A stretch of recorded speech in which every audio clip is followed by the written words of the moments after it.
Halo semua, pada video kali ini kelompok kami akan membahas tentang industri petrokimia. Anggota kelompok kami terdiri dari 1. Vesi Aruni Amalia, 2. Leli Ladis Boseren, dan 3. Simflorosa. Di sini yang pertama kami akan membahas tentang apa itu pengertian PT Pertamina sebelum kita masuk pada industri petrokimia. PT Pertamina merupakan perusahaan pertambangan minyak dan gas bumi milik negara yang bertugas mengelola penambangan gas dan minyak milik negara. Kegiatan Pertamina di bidang energi dan petrokimia sendiri terbagi dalam sektor hulu dan hilir dan ditunjang oleh anak-anak perusahaan dan perusahaan patungan. Di sini kita akan mengenal juga tentang 6 anak perusahaan Pertamina. Yang pertama, perusahaan pada bidang hulu, bidang gas, bidang komersial dan perdagangan, bidang listrik dan energi terbarukan, bidang kilang dan petrokimia, serta yang terakhir bidang pengapalan. Kita masuk pada anak perusahaan yang pertama, yaitu pada bidang hulu energi. Pada perusahaan ini, pengelolaan usaha sektor hulu minyak dan gas bumi serta energi baik dalam maupun luar negeri, serta kegiatan usaha yang terkait atau menunjang kegiatan usaha di bidang minyak dan gas bumi. Perusahaan yang berikut yaitu PT Pertamina Gas Negara. Pada perusahaan ini terdapat niaga, transportasi distribusi, pemrosesan dan bisnis lainnya yang terkait dengan gas alam dan produk turunannya. Perusahaan yang berikut yaitu komersial dan perdagangan atau PT Pertamina Gas Negara, di mana jasa penyimpanan, pengangkutan dan perdagangan olahan minyak bumi serta jasa konstruksi fasilitas minyak dan gas. Yang berikut perusahaan listrik dan energi terbarukan, yaitu PT Pertamina Power Indonesia. Perusahaan ini didirikan pada tanggal 26 Oktober 2016 untuk mengelola usaha Pertamina di bidang ketenaga listrikan dan non-ketenaga listrikan berbasis gas dan energi baru dan terbarukan atau EBT. Perusahaan yang berikut yaitu perusahaan kilang dan petrokimia. PT Kilang Pertamina Internasional mengelola 6 kilang minyak milik Pertamina di Indonesia. Nah teman-teman, tadi itu penjelasan singkat tentang PT Pertamina dan perusahaan-perusahaan di bawah PT Pertamina. Sekarang kita akan masuk pada pengertian industri petrokimia sendiri. Industri petrokimia adalah industri yang menghasilkan produk-produk industri kimia organik yang merupakan bahan baku industri polimer dengan bahan baku dasar bersumber dari hasil pengelolaan minyak dan gas bumi atau gas alam. Produk pencarian batu bara, bahkan sekarang telah dikembangkan oleokimia berbasis biomasa. Pengertian petrokimia sendiri adalah bahan-bahan atau produk yang dihasilkan dari minyak dan gas bumi. Bahan-bahan petrokimia tersebut digolongkan ke dalam plastik, serat sintesis, karet sintesis, pestisida, deterjen, pelarut, pupuk, dan berbagai jenis obat maupun vitamin. Baik, sekarang kami akan membahas mengenai proses produk petrokimia. Pada proses produk petrokimia, pada dasarnya industri petrokimia terbagi dalam 3 bagian utama, yaitu yang pertama ada produk petrokimia hulu, selanjutnya ada produk antara, dan yang terakhir ada produk petrokimia hilir. Apa itu produk petrokimia hulu? Produk petrokimia bagian hulu dari industri petrokimia berperan sebagai tahap awal dalam pengolahan produk dasar atau bahan primer. Pada tahap ini, bahan baku hasil pengolahan minyak bumi dan gas bumi diolah menjadi produk setengah jadi atau produk antara yang nantinya dapat diolah lebih lanjut menjadi produk jadi di bagian industri hilir. Nah, contoh dari produk hulu yang diolah menjadi produk setengah jadi meliputi propilena, benzena, toluena, etilena, metanol, dan sejenisnya. Selanjutnya pengertian produk petrokimia antara. Produk petrokimia antara merupakan hasil dari pengolahan bahan primer di bagian hulu dan dapat diolah menjadi produk siap pakai atau masih dapat diolah lebih lanjut pada tahap selanjutnya. Contoh dari produk antara meliputi polietilena, amonia, butena, dan sejenisnya. Selanjutnya yang terakhir produk petrokimia hilir. Bagian industri petrokimia hilir berperan sebagai pengolah produk antara menjadi produk jadi yang siap digunakan oleh masyarakat. Pada tahap ini, berbagai macam jenis produk jadi diproduksi dengan fungsinya masing-masing, seperti pupuk, serat pakaian, alat kosmetik, bahan pelarut, cat, lilin, karet nilon, bahan peledak, dan berbagai jenis produk lainnya. Nah, selanjutnya alat-alat petrokimia. Alat-alat petrokimia yang digunakan ada dua, yaitu yang pertama reaktor CSTR dan destilasi. Reaktor CSTR, Continuous Stirred Tank Reactor atau CSTR, adalah sebuah tangki pengaduk yang digunakan untuk mencampur dua fluida atau lebih. CSTR dapat ditemukan pada industri makanan, minuman, dan industri yang membutuhkan pencampuran berbagai macam fluida. Selanjutnya destilasi. Pabrik-pabrik petrokimia dalam proses produksi umumnya menggunakan kolom distilasi bertingkat.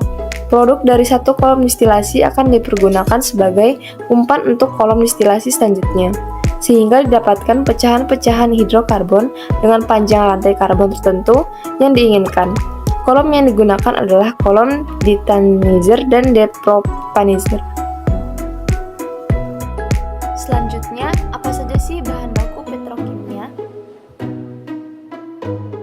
Bahan baku dari industri petrokimia adalah kandungan senyawa hidrokarbon dengan kandungan utama unsur kimia atom C dan H beserta turunannya, senyawa hidrokarbon, dan gugus fungsional. Pada dasarnya, di dalam industri petrokimia umumnya menggunakan 3 bahan baku utama, di antaranya yaitu yang pertama ada olefin. Senyawa olefin ialah bahan baku paling utama dalam industri petrokimia. Jenis olefin yang paling banyak dipergunakan ialah yang pertama etilena. Jenis ini dapat menghasilkan berbagai macam jenis produk seperti polietilena atau plastik, PFC untuk membuat pipa paralon, dan etilena glikol untuk bahan anti beku pada radiator mobil. Untuk jenis olefin yang kedua yaitu propilena. Jenis ini dapat menghasilkan beberapa produk petrokimia seperti butadina, menghasilkan karet sintesis, gliserol yang dapat digunakan pada pembuatan bahan pelembab dan peledak, polipropilena yang dapat digunakan untuk pembuatan tali dan karung plastik, dan yang terakhir isopropil yang dapat digunakan untuk pembuatan bahan lain seperti aseton. Baik, bahan baku yang kedua yaitu aromatik. Senyawa aromatik ini memiliki ikatan rantai rakap yang berbentuk selang-seling. Berikut beberapa bahan aromatik yang dipergunakan pada industri petrokimia. Yang pertama benzena, yang dapat menghasilkan zat sikloheksana yang dipergunakan untuk membuat nilon, kumena yaitu dipergunakan untuk membuat fenol, dan juga styrena yang dipergunakan untuk pembuatan pada karet sintesis. Yang kedua yaitu toluena. Toluena dapat digunakan untuk sebagai bahan dari pembuatan produk farmasi. Yang ketiga sirena yang dapat menghasilkan produk asam tereftalat sebagai bahan dasar dari pembuatan produk serat. Tiga yaitu syngas atau gas sintesis. Bahan syngas atau gas sintesis ini merupakan campuran dari unsur karbon monoksida atau CO dengan hidrogen atau H2. Di mana dalam industri petrokimia, bahan syngas atau gas sintesis ini digunakan untuk dapat menghasilkan berbagai macam produk seperti yang pertama amonia atau pestisida, yang kedua urea yaitu selain dipergunakan sebagai pupuk, dapat juga diolah untuk industri perekat dan juga plastik. Yang ketiga metanol yaitu pada alkohol dan spiritus, dan yang keempat formaldehida yaitu yang dapat diolah menjadi formalin ataupun pengawet. Pada bagian ini kita akan membahas tentang salah satu produk dari industri petrokimia, yaitu etil asetat. Proses produksi etil asetat secara kontinu untuk memperoleh hasil yang maksimal. Asam asetat, etanol, dan katalis asam sulfat direaksikan pada reaktor CSTR pada temperatur 80 derajat Celcius dengan tekanan 1 atm. Konversi yang terjadi pada reaktor adalah 98%. Keluaran reaktor menuju destilasi 1 yang berfungsi memisahkan antara etil asetat, air, dan etanol dengan asam sulfat dan asam asetat. Destilasi 1 berproses pada tekanan 1 atm dengan temperatur top yaitu 86 derajat Celcius dan bottom yaitu 124 derajat Celcius. Aliran top destilasi 1 dialirkan menuju destilasi 2, di mana di destilasi 2 ini berfungsi untuk proses pemurnian untuk mendapatkan etil asetat. Destilasi 2 beroperasi pada tekanan 1 atm dengan temperatur top dan bottom adalah 81 derajat Celcius dan 87 derajat Celcius. Hasil atas destilasi berupa 83% etil asetat, 9% etanol, dan 8% air. Bagian bawah menghasilkan etanol dan air dialirkan ke destilasi 4. Keluaran atas destilasi 2 dialirkan ke destilasi 3. Pada destilasi 3 berfungsi untuk mendapatkan etil asetat yang lebih murni dengan kemurnian 99%.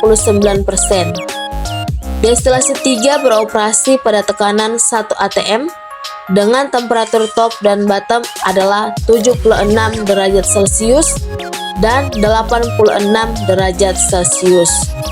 Hasil bawah destilasi 3 dialirkan menuju ke destilasi 4.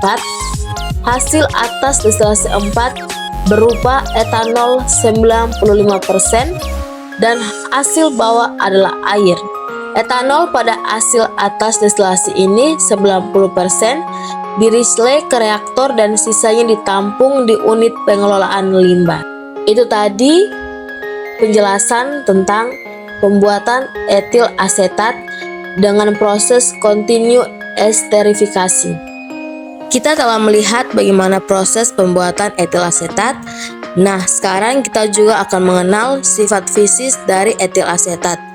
Berat molekulnya 88,1 kg per mol, titik didih 77,1 derajat Celcius, titik nyala minus 4 derajat Celcius, titik beku minus 83,6 derajat Celcius, suhu kritis 250,1 derajat Celcius, tekanan kritis 37,8 atm, kekentalan 25 derajat Celcius atau 0,4303 cp, spesifik gravity 25 derajat Celcius atau 0,883, kelarutan dalam air 7,7%, berat pada 25 derajat Celcius.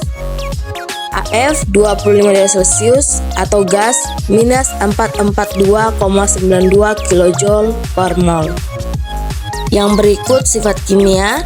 Etil asetat adalah senyawa yang mudah terbakar dan mempunyai resiko peledakan. Berikut membentuk asetamid jika dia monolisis.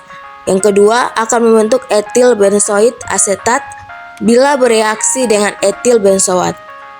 Adapun manfaat petrokimia yaitu memfasilitasi pembuatan berbagai produk plastik yang penting dalam industri dan kehidupan sehari-hari. Selanjutnya menyediakan bahan kimia untuk produksi obat-obatan dan produk farmasi. Selanjutnya memfasilitasi produksi pestisida yang digunakan dalam pertanian, menghasilkan bahan kimia untuk pengawetan dan pengolahan makanan, menghasilkan bahan baku untuk energi alternatif seperti etanol dan metanol, menghasilkan pelarut kimia yang digunakan dalam berbagai aplikasi industri. Yang terakhir, kesimpulan. Industri petrokimia adalah industri yang menghasilkan produk-produk industri kimia organik yang merupakan bahan baku industri polimer dengan bahan baku dasar bersumber dari hasil pengolahan minyak dan gas bumi atau atau gas alam, serta produk pencairan batu bara. Basis bahan baku dari industri petrokimia adalah kandungan senyawa hidrokarbon.